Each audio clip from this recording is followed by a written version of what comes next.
This is Leicester Till I Die TV. Watch and subscribe on YouTube and listen on your podcast platform. Hi everybody, Jerry Taggart here. Now be sure to watch Chris and Leicester Till I Die TV by subscribing on YouTube and following them on social media for all the latest Leicester City news and information. Come on you foxes! Strap yourself in, because we're set up, switched on and ready to go.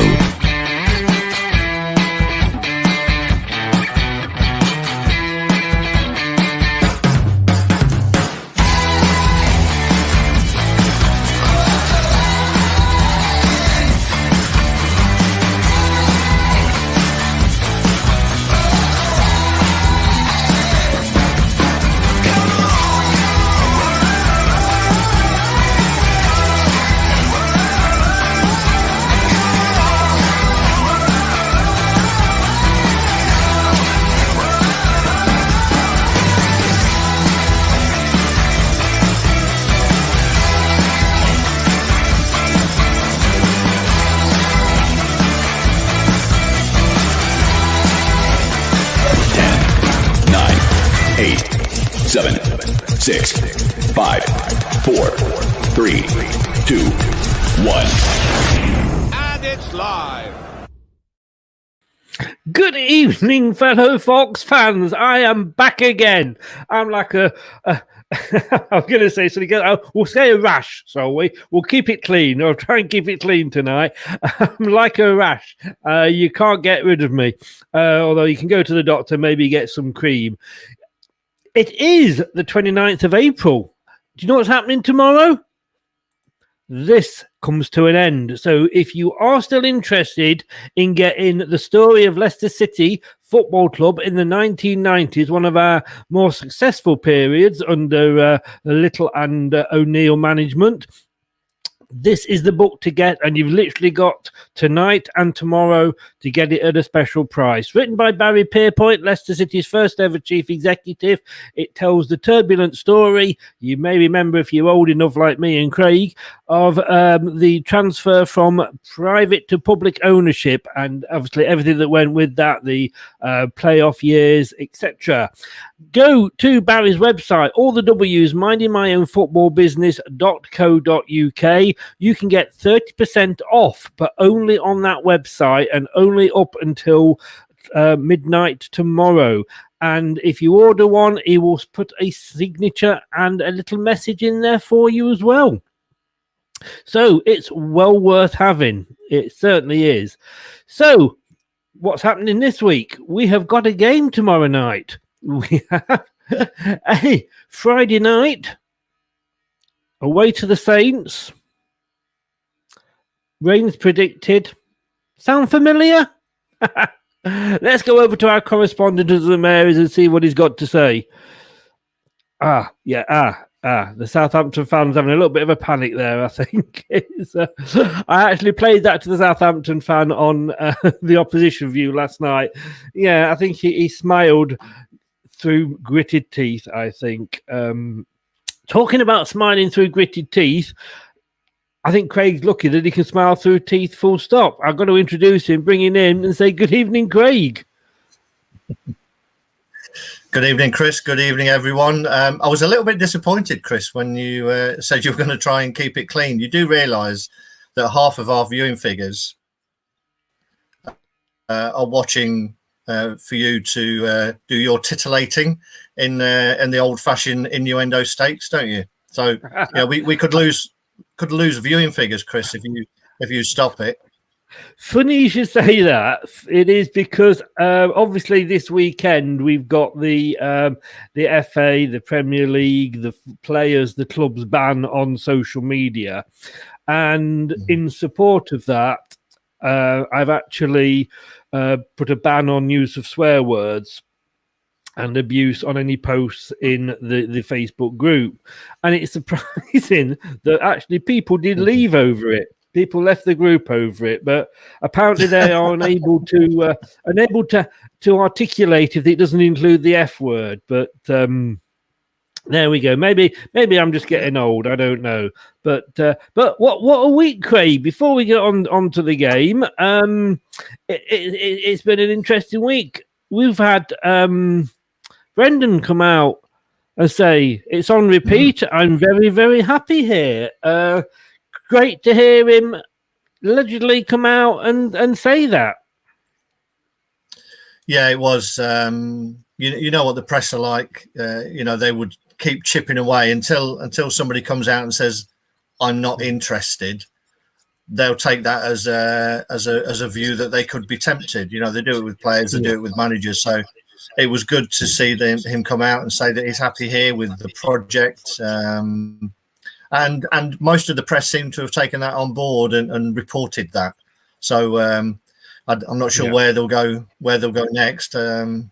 But I don't care, to be honest. To be honest with you, I don't know where Tottenham will go next, because they were deciding the other day whether it was this German manager or Brendan, and both of them have gone elsewhere or said, I'm not interested. So good luck with that, Tottenham.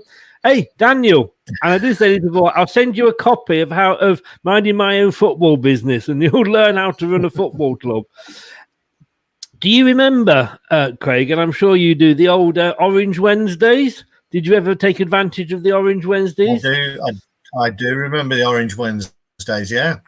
Well, it is no longer Orange Wednesdays. It's Purple Wembleys. We are the away team. And we are going to be playing, I call it purple. It's as good as purple. It works for the joke anyway. Yeah. We play better away. We play better away from home, don't we? We do indeed. We've already, I think we've got 100% record at Wembley this season as well. So, that bodes well. But I would have rather us played in white. I don't know why we've gone with the with that. Although maybe it's the only colour we've not lost at Wembley in a cup final. Well, again, funny you should say that. You cross it over, Craig. I'll nod it in. I actually went to. I was going to have a look and say it's the only time we're going to play in an FA Cup final in the away kit. We might win this time, but of course, I think it was 61. We played Tottenham. I think we were 63 Man United. One of those two. We were actually in all white then. So you've probably hit it on the head there. Yeah. Yeah, that we've lost in white as well. So who knows?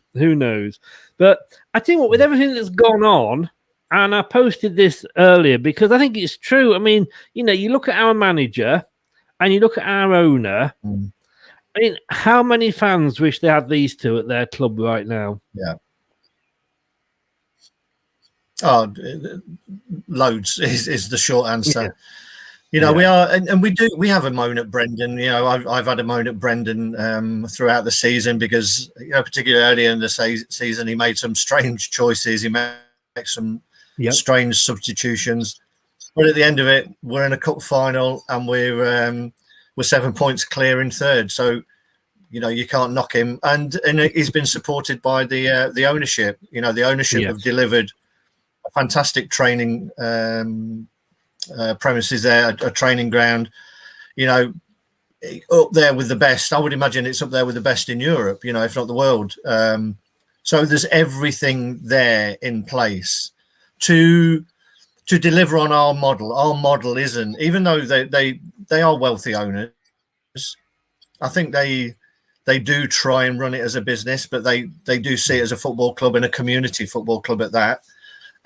So they will try and balance the books, obviously, so they won't just throw money at it. It is a project to develop and bring through young players, whether they are through our own academy or spotting them young and developing them and selling for a profit. But everything is here in place, and it's just a great time to be a Leicester City fan, isn't it?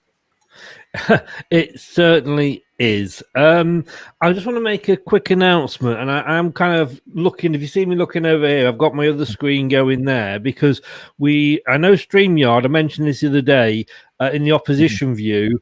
I think the show lasted about 5 minutes on Facebook, much to probably a lot of people's pleasure that they only had to put up with me for 5 minutes. So we do know that StreamYard are having a few problems with Facebook. So if it appears to be working, I'm getting some posts here working from Facebook. But if it suddenly stops, guys, nip over to YouTube and find us on there, or on the Twitter sphere if you are on Twitter. Talking of which, that was on. We are on Twitter. We are on everything. Of course, you should know this by now. You can find us on Leicester Till I Die TV on YouTube, Leicester Till I Die the group on Facebook, and at Leicester TID on the old Twitter. So just going to say a couple of hellos, and then we'll have a look at the main reason we're here this evening, which is obviously looking forward to the game tomorrow. Good evening, Andy. You've joined us from Facebook, so hoping, like I say, at the moment it is ticking along nicely. I remember the bladdered Fridays. Oh, don't we all? Don't we all? David Gamble again from Facebook. Hi, Chris. Hi, David. How you doing? Give us your score prediction, mate. You're right on that one. I think indeed that I've been right recently. What can I say? 2-1 Palace. Cough. TM, good evening to you, TM. Thanks for joining. Good evening, TM.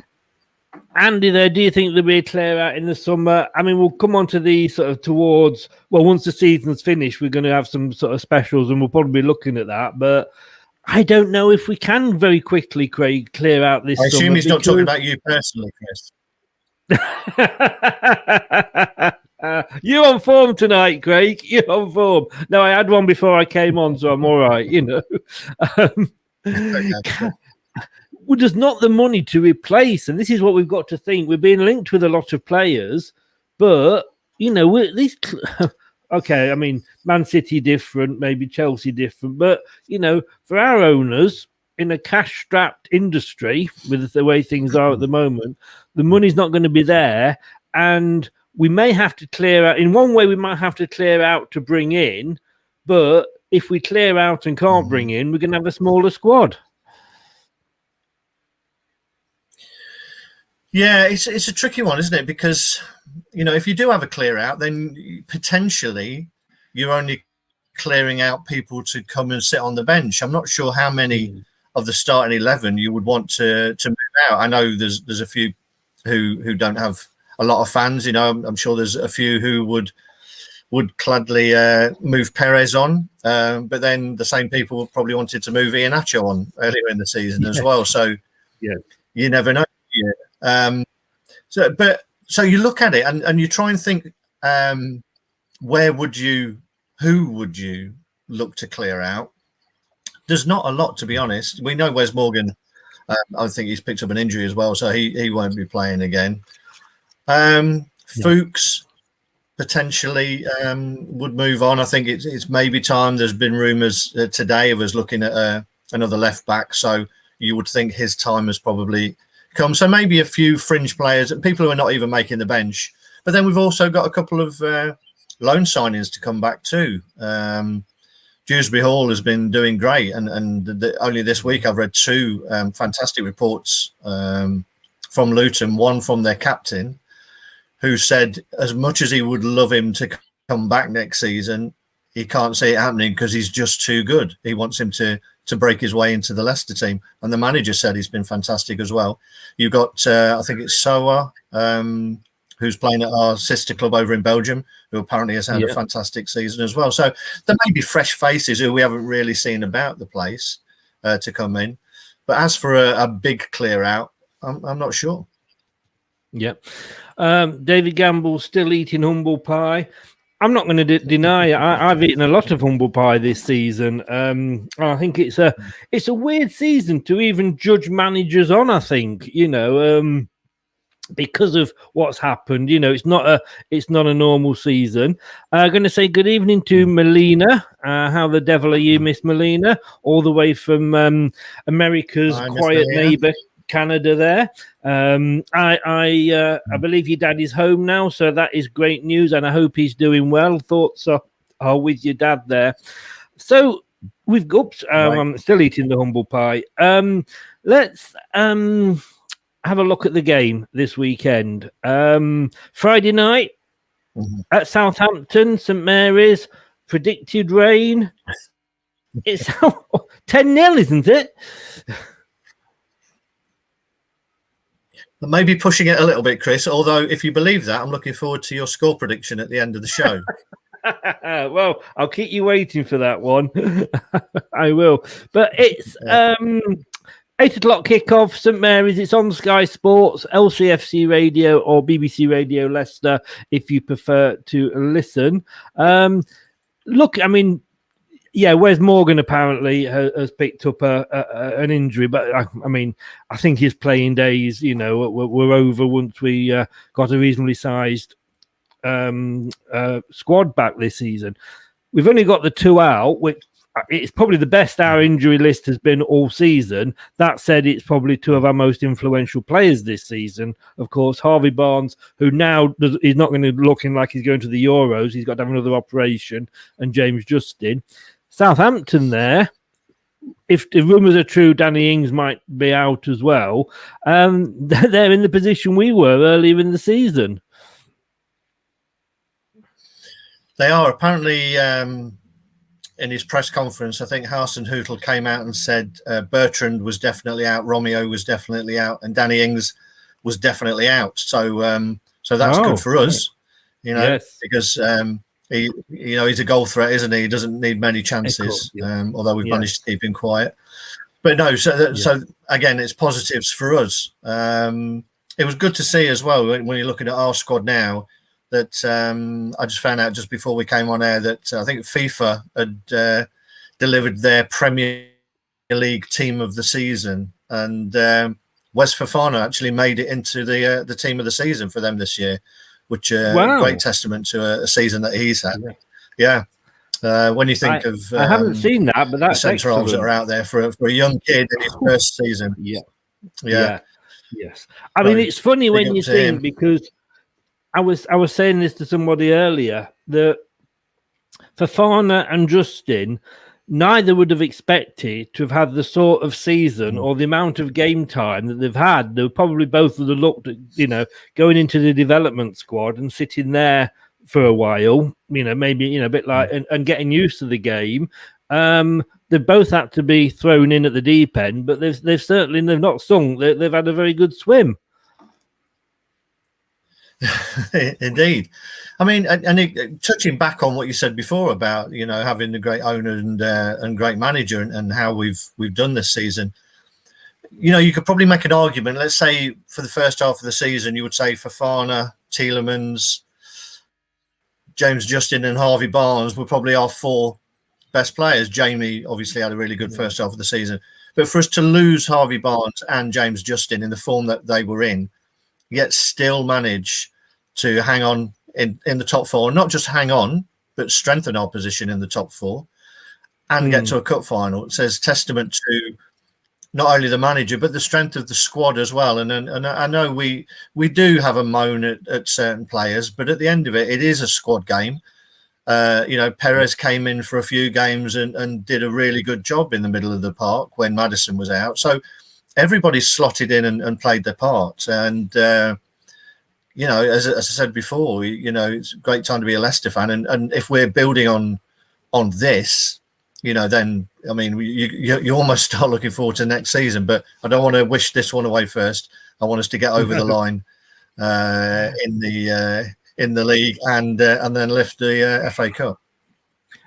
Talking of which, the last time we played the Saints was in the FA Cup semi-final, a game, in fairness, that will live long in the memory for the scoreline, but not live long in the memory for the actual performance. We obviously won it 1-0, but, a semi-final at Wembley where a team doesn't have a single shot on target and the winning team has one. And I know you only need one shot on target, that shot to go in, and you've won the game. But I think there was a lot of nervous players out there. And I said at the time that, with Chelsea and Man City, finals and semi-finals are a bit like buses. You miss one, and there's one along a couple of weeks for the next season.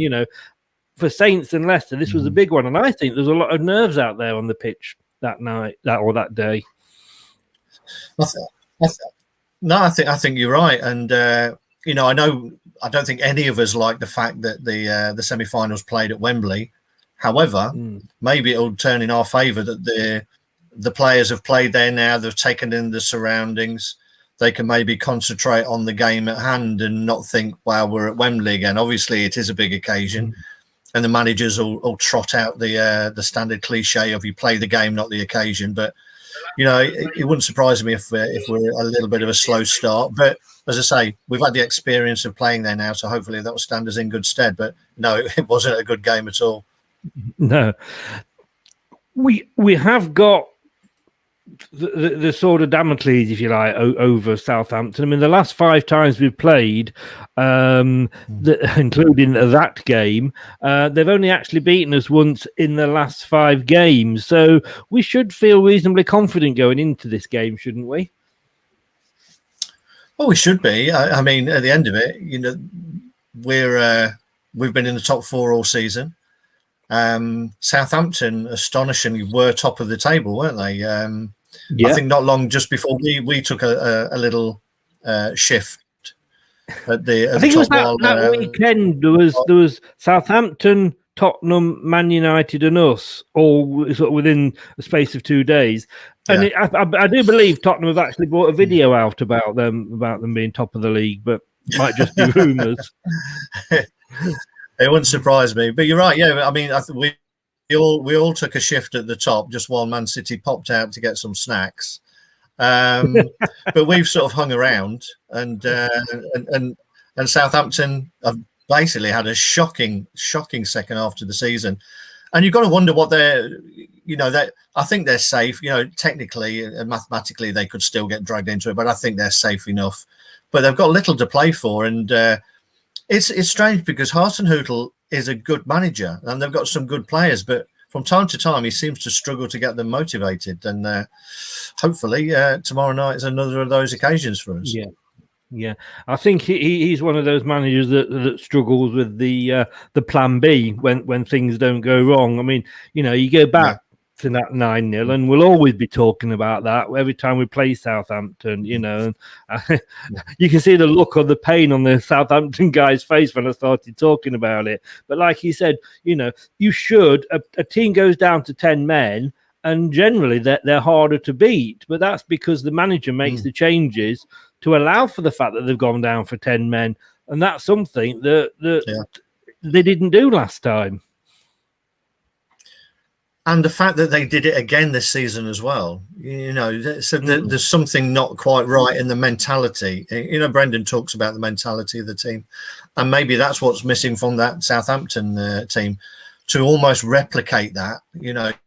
You'd think losing 9-0, albeit having a man sent off early on, you're not going to see that, for years and years and years, and yet they did it this season as well against Man United. Had a guy sent off and lost 9-0. So there's definitely something not right. I'm not sure, again, what the record is like of coming from behind, but I would imagine that it's not great. So again, one of those games where the first goal may be all important. But we said that about the Palace game, and it was great to see that we managed to come back and snatch that one. Yes. Yeah. Rob's just reminded me, yes, in fact, they've beaten us twice in the 5 games, because, of course, they also beat us in the return game after the 9-0 win. So you're quite right there, Rob. I mean, they've got something to prove, haven't they? I mean, the season's over for them. I don't think they're going to go down. There's 3 worst. I think the 3 teams at the bottom there, they're the 3 worst teams. They're the ones that are doomed, I'm afraid. Newcastle have started put a bit of form together, and I think Brighton will probably have too much. They're not going to win anything. That was their chance for their season, really, in the semi-final. You would think that they're going to be coming out, and they're at home, all guns blazing.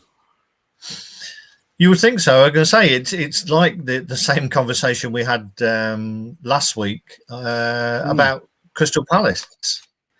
and who basically have nothing to play for. So it's going to be very similar. I would say, Palace have probably got players who can turn it on a little bit more than Southampton.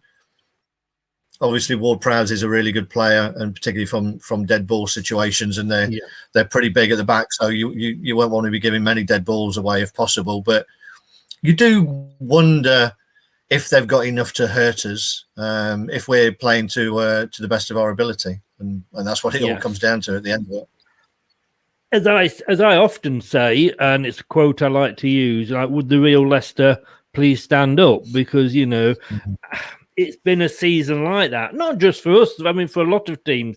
And Southampton said the same, and look at West Brom. They can go and beat Chelsea 5-2, albeit against 10 men again, and they can come to Leicester, and we don't need to get out of second gear to beat them 3-0. It's just... I do worry about what Leicester are going to turn up. I mean, we can't... I mean, against West Brom, we were sublime. Like I say, we didn't need to do too much. Palace needed a rocket at half-time off the manager and a wonder goal again for Minacho. I just wonder, we're so close, and this is Leicester. If we win tomorrow, psychologically... we're 10 points ahead of West Ham in fifth, I believe. So it is squeaky bum time. But this is Leicester.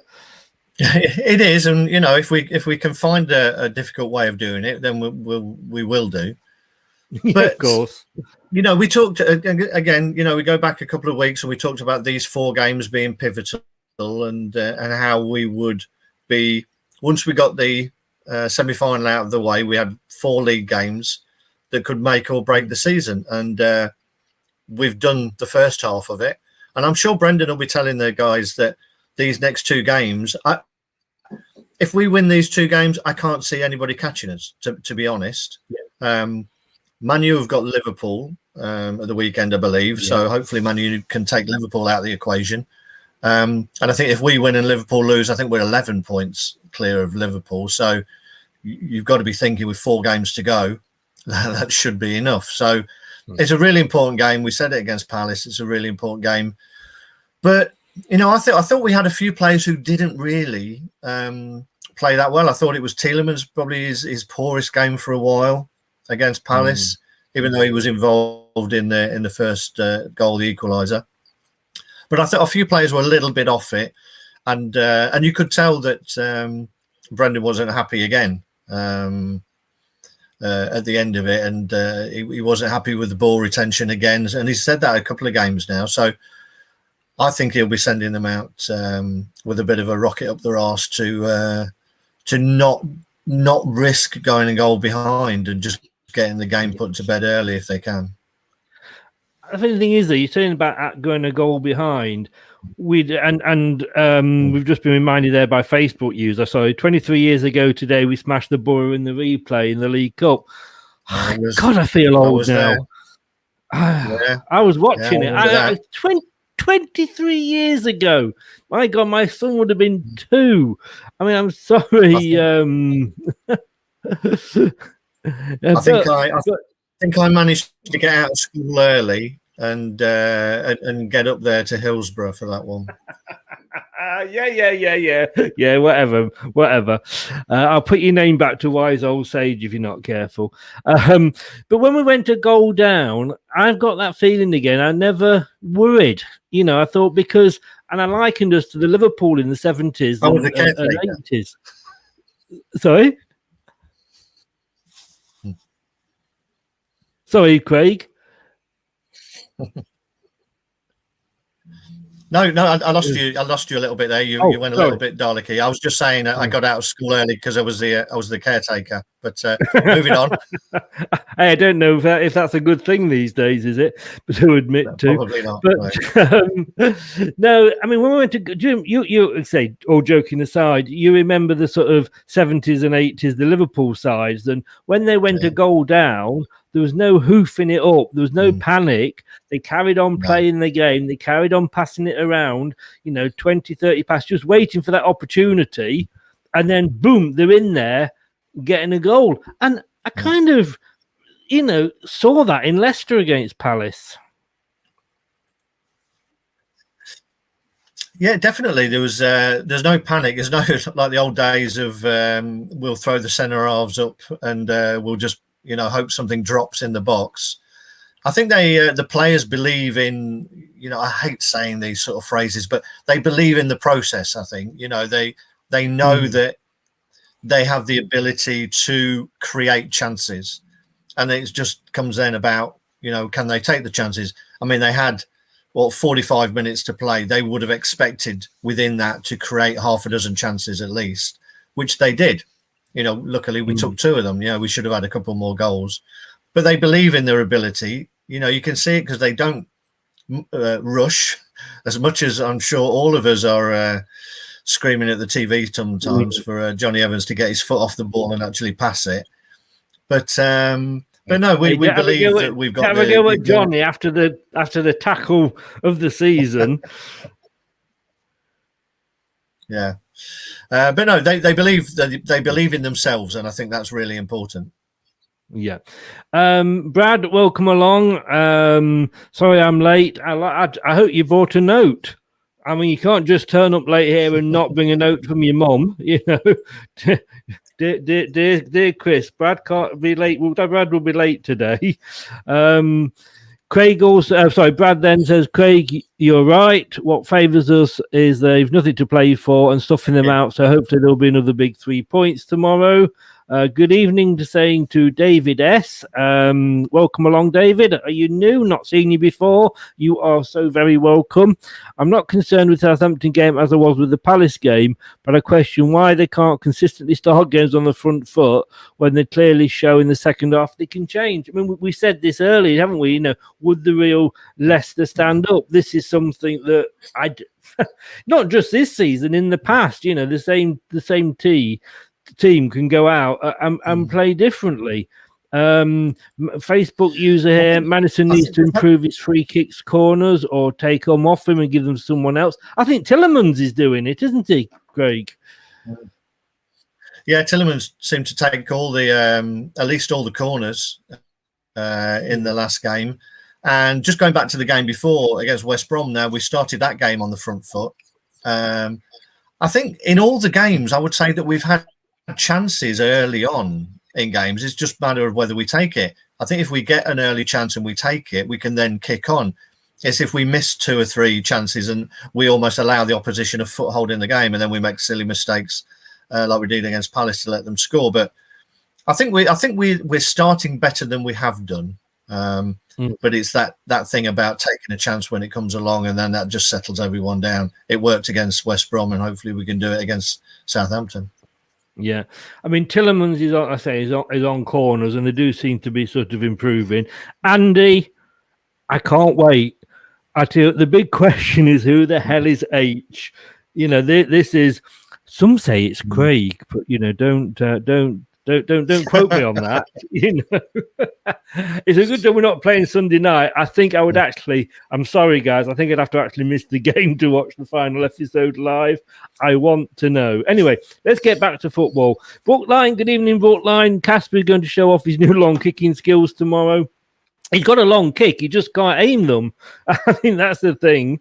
Rich Sports. Good evening, Rich. Thanks for joining in. Thanks for popping along. Man United fan there. Great guy. Great channel. Check him out on YouTube. Rich Sports. Southampton are awful. 3 points coming in. I hope so. We'll put a bit more pressure on Man United. I still think, Craig, I don't know if you agree, because I said a couple of weeks ago, we're playing for third. But we're only 5 points behind Man United, and we win tomorrow night, and we're 2 points behind them, which puts the pressure on them. And we've got them to play. I think second is not out the realms, and all respect to Rich, not out the realms of possibility. It's definitely not, as you say, and particularly as we have to play them. But it's a tricky one, isn't it? Because I mean, you don't get anything other than a bit more money for finishing second. I don't think there's a trophy for finishing second. So, if it comes down to, should we let Man United finish second but they take points off the likes of Liverpool and the chasing pack, then I'd have to say, as it stands, I would like Man United to beat every team who's in the chasing pack until we're mathematically certain of being in the top four. There is that, and Richard just said the same there. I want you guys to keep winning so Liverpool don't get top four. I agree. Fair enough, Rich, and I can see where you're coming with that. Andy's going off on one here. I think we need to do a Leicester Till I Die special on Line of Duty and who H's. I think. You say it'll probably turn out, Chris. It'll probably turn out that H was misheard. H was. Say that again. Sorry. H was. We've had H. We've had H all the way through Line of Duty. Apologies to anyone who's just catching up. It could easily turn out that the H was misheard and it's actually something totally different. And unless it's H from steps, and then that would put a whole new spin on it. Do you know the silly thing is, though? I mean, and this is how silly it gets. My neighbour sent me a thing on WhatsApp where it was a screenshot from when they were in the ladies' home in Liverpool, and she had the tiles on the kitchen wall, and on one of those tiles there was a pattern on it that spelt out an H. You know how bad is this? But I've got to agree with you, Andy. I think it is Carmichael. But then again, I saw her on this morning on earlier in the week, and she's obviously completely different to how she plays the part. But I think it's Carmichael. But they've actually changed the name from H to the fourth man now, so you could be right there, Craig. Anyway, this is football, you would isn't think it? that if it was the fourth man, it would rule her out. Boom, boom. Indeed. But let's get back, because we might have a football game tomorrow night. But Andy, will you please not mention anything to do with Line of Duty again? You'll just send me off on a sidetrack. You're saying about there isn't a trophy for second. Hey, could you imagine if it suddenly switches to St Mary's? But hey, come on, back on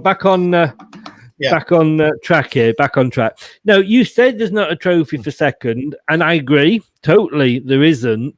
But as a Leicester fan, I'd love to see us finish second more than third. I think Man United aren't bothered because, like you say, they're going through a period. It's not a period that they were under Ferguson, but for them, they've had the first, the seconds, the thirds.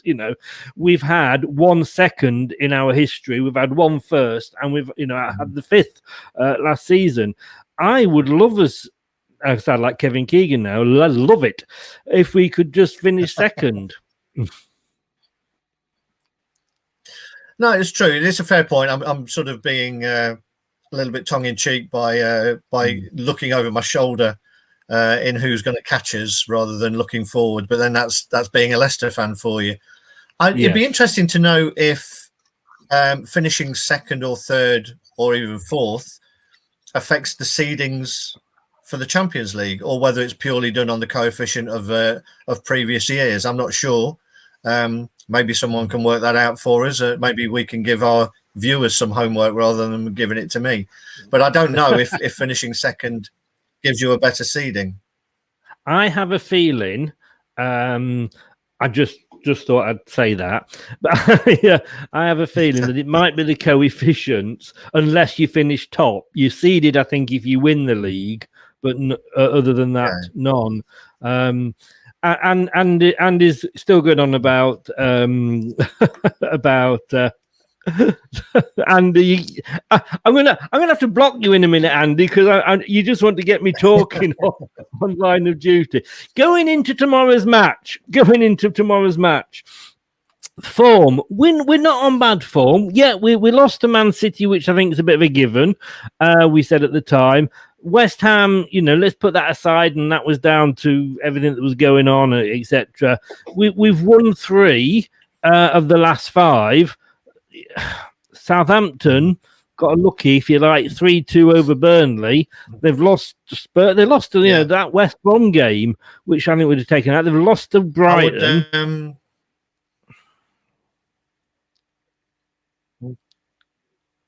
Carry on, Craig. Sorry. I would suggest, Chris. I would suggest that you obviously had a busy week because you didn't manage to find time to put the Palace result in there. But No, I didn't. so but it still works out that we've won. It still works out that we've won 3 out of the last 5. But that's decent form. We've won the last 2. We lost 2, and now we've won 2. So I'd take our form over Southampton's any day of the week. That's for sure. Yeah. Look, yes, it's still 3 out of the last 5. I mean,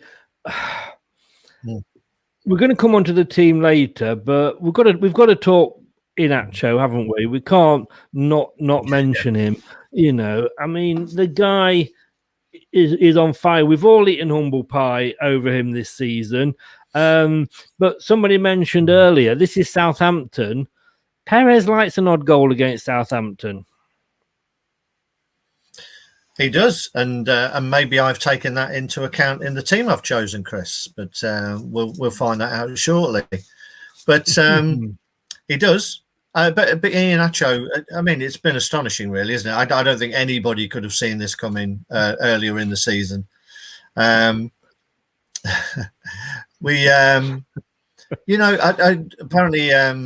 on TalkSport, Adrian Durham was bigging up Iheanacho. I think there'd been a lot of talk about Jesse Lingard and what an impact he's had at West Ham. And he was talking about the fact that there's no real amazing standout candidate for Player of the Year this season. I think there's a couple who are probably going to be at the top of that queue, but he said people were talking about Jesse Lingard, in terms of the second half of the season and the impact that he's had at West Ham. But he was making a really strong case for saying, if you're talking about Lingard, you have to talk about Iheanacho because his goals have kept us in the top 4.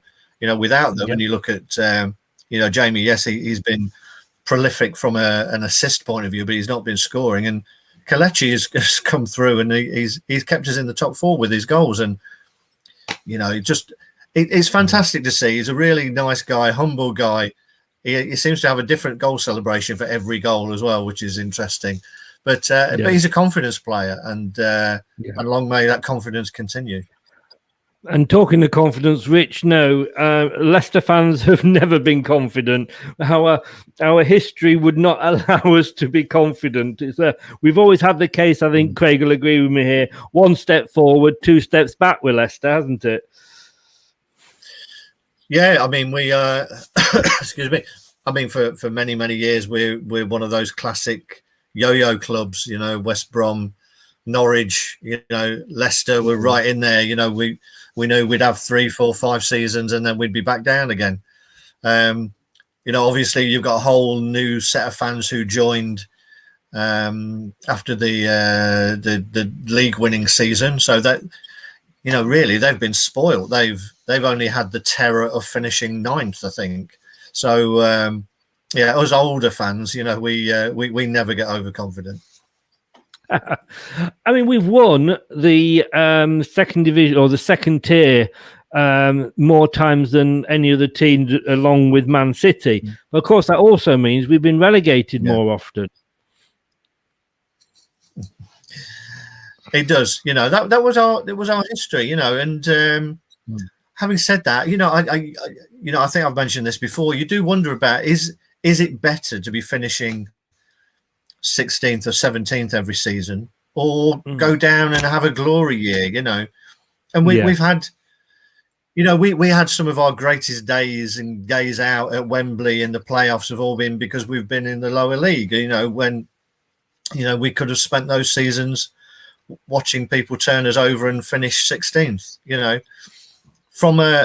We're now in that upper echelon. So we've got to live with it. We've got to almost adjust to the thinner air up here, as if you were going up Everest, and it takes some getting used to be honest, and that's why we are probably all looking behind us, knowing that the guy behind us who we're attached to on a rope is probably going to fall and bring us back down with him. But those days hopefully are long behind us, and we can just consolidate ourselves as a top 6 top 6, top 8 club. Let's not get too far ahead of ourselves, but not having to worry about relegation.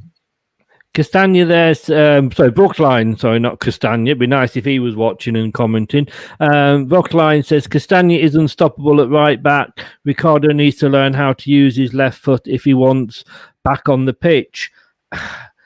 We're going to come to your team later, but I just want to ask, in fact, Thomas didn't have a brilliant game against Palace, in fairness. Do you stick with rather than naming names, because we say we're going to come onto your team, but do you stick with a player that is that can play, that's his natural position, but gives you 70%, or do you go with a better player who isn't his natural position, and you might only get 65, but is the better player overall?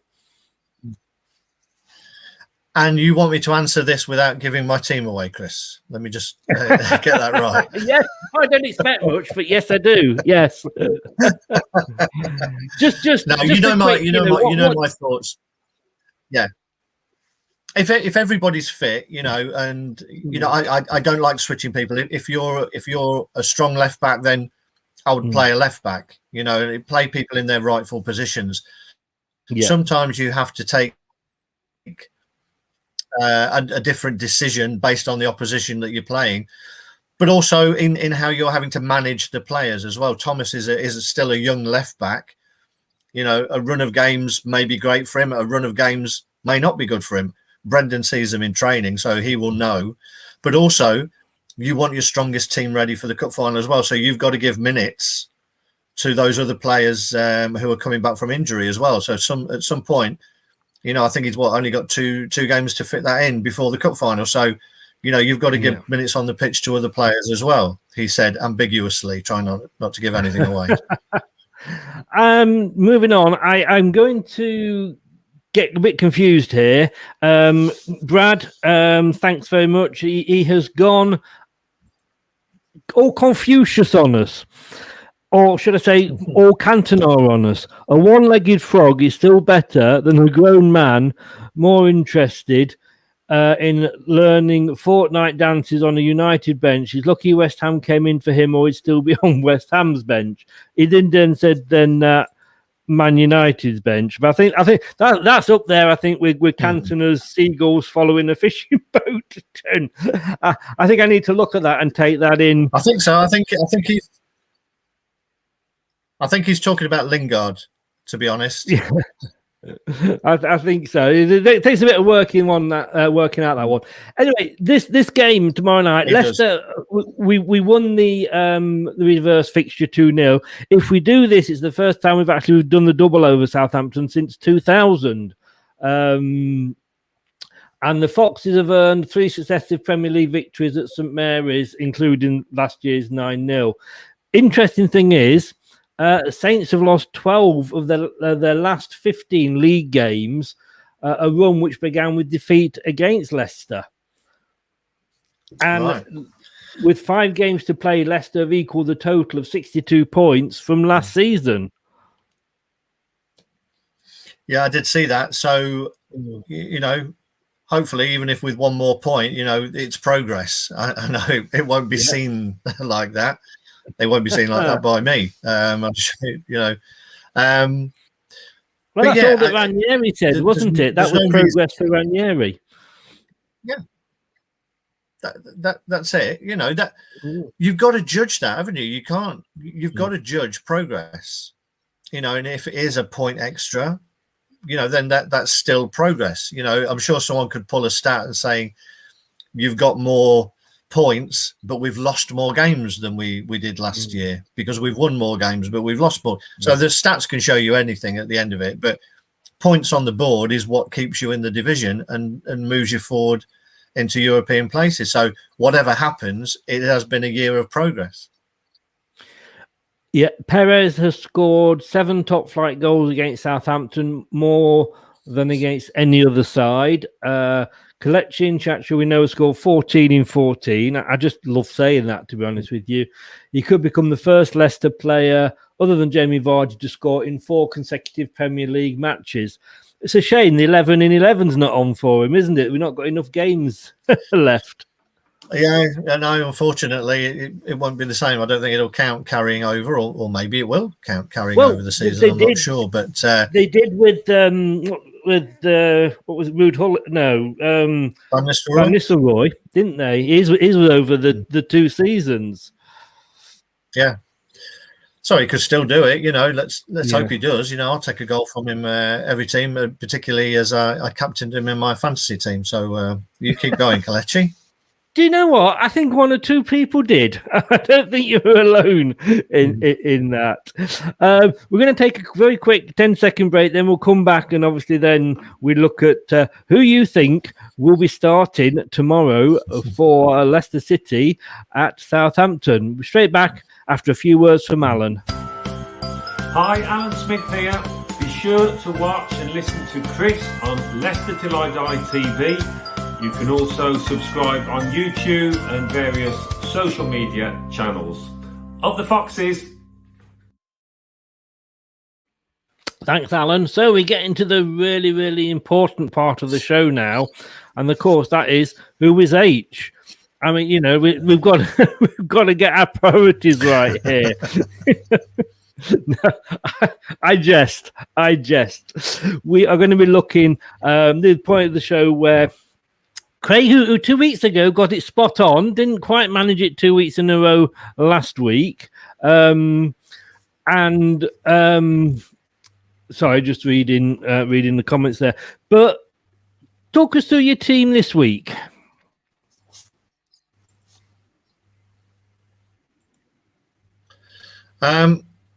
Yeah, I've gone with the way that I went last week, to be honest, which he didn't pick.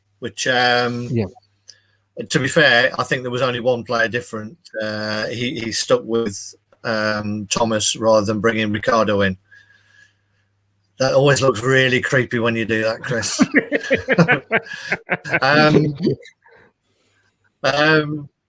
But yeah, I mean, the back 4 as it sits there, Schmeichel and the 3 speak for themselves at the minute. I've said it many times. I'm not a big fan of a back 3, but if you're going to pick a back 3, then this is arguably as good as anything in the Premier League at the moment. As I touched on, that's better. Yeah, just make me smaller. That's better. I'll just play in then. As I touched on briefly earlier, I think Ricardo needs some minutes on the pitch for ready for the cup final. I think he's got to get some fitness into his legs, even if it's just to find out whether he's got 90 minutes in him or not. So the choice is, I've decided to bring Ricardo back in. The choice was, do I bring him in at right wing back, or do I move him to the left side and keep Castagna on the right? And Castagna's done great on the right. The only reason I've gone for this one is, for me, you're playing 2 right backs. Castagna is more comfortable on his left than Ricardo is for me. You just saw that the goal against Palace. He took that beautifully well. Just slid that left foot into the top corner. He just looks more comfortable. I think he's probably played more games at left back than Ricardo. I know Ricardo has scored with his left foot. I think he scored last season with his left foot. But I think he's more comfortable on the right, and that's why I've switched Castagna over. Just to try and get Ricardo points minutes on the pitch. Thomas, I think Thomas has been average the last couple of games. To be honest, I don't think he was great against West Brom either, but we got a decent result. So, it's probably best for him to be, in for a couple and then taken out again. And I don't think he'll do him any harm. So it's fairly strong. And then the rest of the team just speaks for itself. I haven't gone with Perez. I've given Maddison another chance. I don't think he was particularly great against Palace, but then I don't think Tielemans was particularly good either. Maddison was in fact, Maddison was probably disappointing against Palace when I thought he would try and take the game to them. He didn't. Whether he had other things on his mind, because obviously he announced this week that he was going to be a dad. Which is probably going to be a shock for him to not be the little boy in his home. Oh, because he does come across a little bit. But I think he's a talented player. Yes, Perez likes playing against Southampton and scoring against them, but again, I think he did well when he came off the bench. So I don't see any reason to change that front five. And I've got to say, looking at that, I was disappointed with Thomas, and he's had a great season. Like I say, he scored in the Europa League. You can't knock the what the guy's done, but he did look a bit lost against Palace. Against West Brom, I could have put a pair of boots on and stood in that team and not look lost against West Brom. It was they were that awful, and of course we've played this sort of formation before with Castagna on the left. Yeah, we have. I don't think it's. I don't think it's anything strange to him. I think he played for Atalanta. I think he played quite a bit down the left-hand side as well. Although, as I think it was, I'm not sure whether it was Rob alluded to that we were. Excuse me, we're looking at the current Atalanta left back. Yeah, Gosens. So maybe they're just the team that we start stealing from in the same way that Liverpool used to steal all of Southampton's players. But Castagna's played there enough, and so I think he's comfortable enough. Rich, it's a good job I like you with that comment, I'll tell you. Thanks, Rich. very, very true. You still got to come and play us, so we'll see. We'll see. Somebody was saying we were sponsored by Walkers earlier. I don't know about that, but I will accept any donation of gin that anybody wants to donate.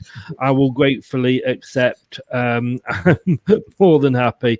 Brad's a Jack Daniels apparently. So Brad's Jack Daniels. What about you, Craig? What would you like?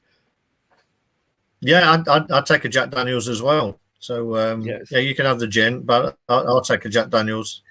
Can I just say, you may have seen a couple of weeks ago, I attempted to make my own gin, which was yes, I don't know if you said, how was it? Yeah, it was fucking awful.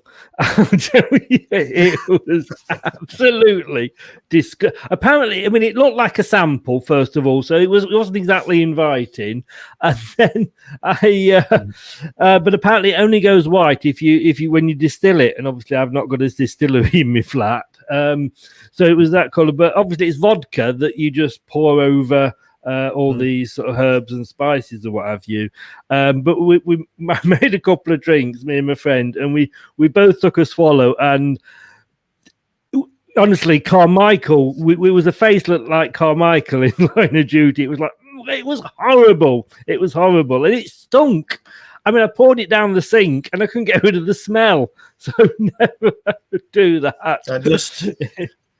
I just tell you, unless you're sure what it is and where it's come from, don't swallow, Chris. That's my advice to you. That's your advice, is it? Thank you. Yeah. I wish you told me that this time last week. I would have known it. But yeah, avoid that totally. Brookline saying here, maybe we should rotate a couple of players. No rest for the weary. Perez in for Maddison. Well, but Perez and Maddison, to be honest with you, I would tend to say, personally, on fitness, are pretty much like for like. I'd say if you're going to give either of them a rest, maybe. And I think they'll probably will see Perez at some point during the game.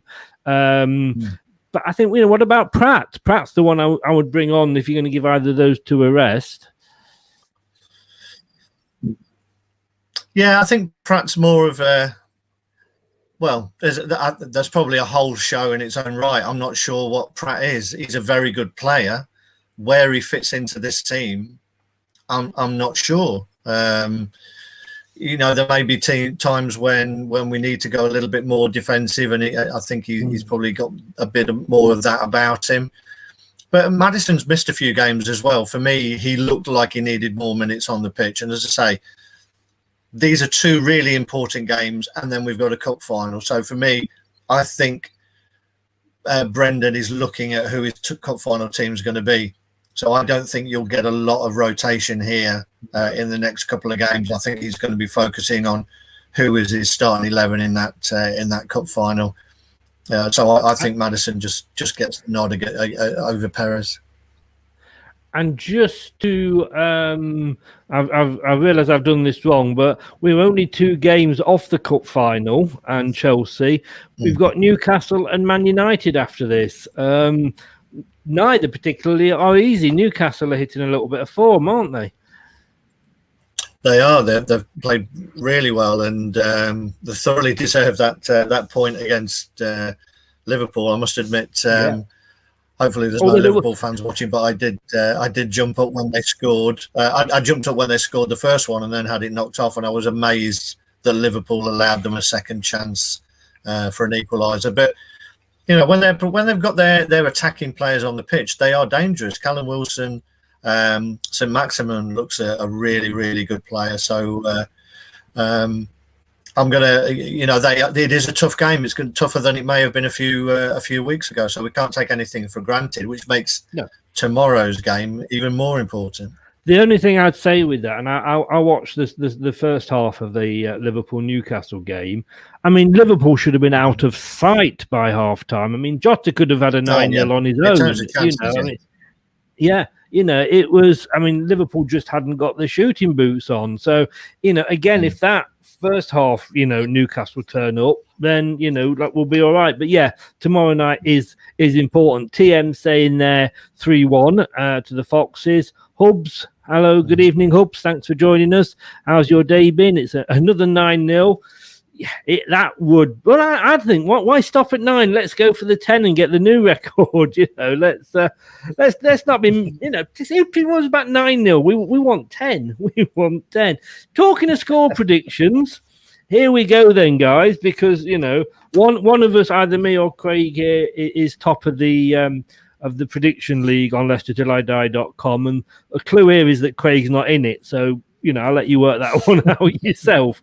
But even Steve Walsh messaged me the other day to have a bit of a dig at me because I got the score right with 2-1 Palace and he didn't. So it was a bit of a gap opening up there, not unlike Leicester in the top 4. But Steve Walsh has gone 2-0. Marsh has gone 2-0.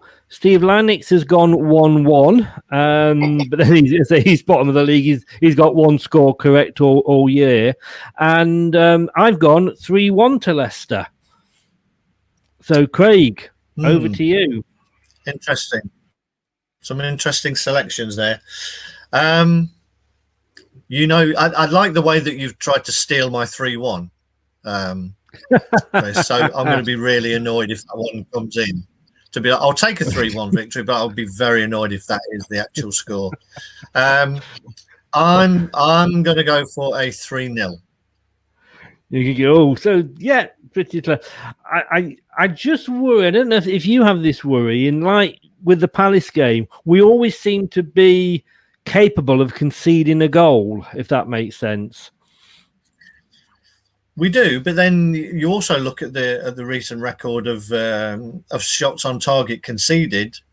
Before that, if we take that Palace game out of it, I think before that our record with them, those 3 playing together, had been really, really strong. So I think it was a bit of a strange game, that one, that we got caught twice, but with a ball being played through us. With runners from midfield. I'm not sure whether Palace have runners who come through the middle. They tend to have runners who come down through out wide, a couple of tricky players who play wide. 3-1.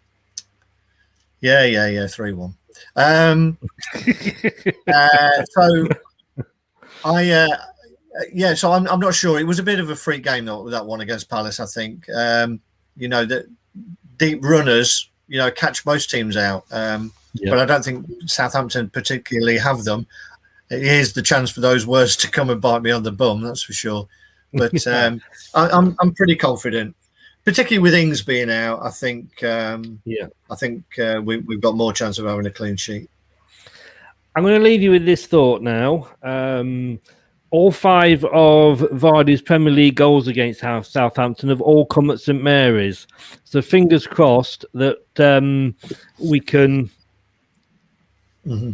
He's due. So I know he got the one against West Brom, but again, you could have scored in that, Craig. But he is due to get his shooting boots back on again, isn't he? He is, and maybe it'll come from the penalty spot. Who knows? We do like a penalty against them as well. I tell you what, I'd forgotten about that, but that's a very good point. I'm going to keep you on for 1 second and ask you this. I know Vardy is our penalty taker, but you've got Tillemans who can take a good penalty. Mm-hmm. You've got Inacho who is on fire. If we get a penalty, do you let Vardy take it, or, and I know Nacho missed his last one, but do you let Nacho take it with being the guy on fire?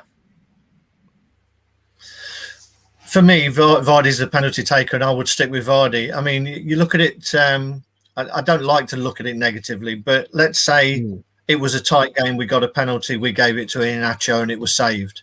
What's that going to do to his confidence? We've already said he's a confidence player. That can work both ways. If you miss a real big chance or you miss a penalty at a tight point in the game, that can flip it off. For me, Vardy's a penalty taker, and I would stick with Vardy. Right. Brad's having a love affair with you here, Craig, because he's gone the same as you, 3-0. and is accusing you of stealing his score. Methinks you got in there first, but I don't know. You two probably need to get a room. Craig couldn't score in Amsterdam. Oh, That's cutting. Cutting and unnamed as well, anonymous. Yeah. I don't know. I honestly, you've scored one of the best ever goals at the King Power, haven't you? Well, let's just say it was one of the best goals I've ever scored. And how many have you scored? 2. There you go. It was one of the best. It was certainly in your top 2 anyway. Craig, the other one was a penalty. Yeah. As always, mate, as we called you earlier, wise old age. Thank you for coming on, and one of us and talking sense. It's one of us talk sense, and it's not me. So thank you very much for coming on and and making the show look good. And we will see you. Chris. See you next. When do we play Newcastle? I think that's Friday night again. I have a feeling. So. Yeah, I will see you. Who knows? Just keep your diary clear. Don't do anything with your wife. Keep saying, "No, I've got to know when I'm seeing Chris first." I feel like you've probably seen me more than your wife recently. To be truth be told. Yeah, I'm not complaining.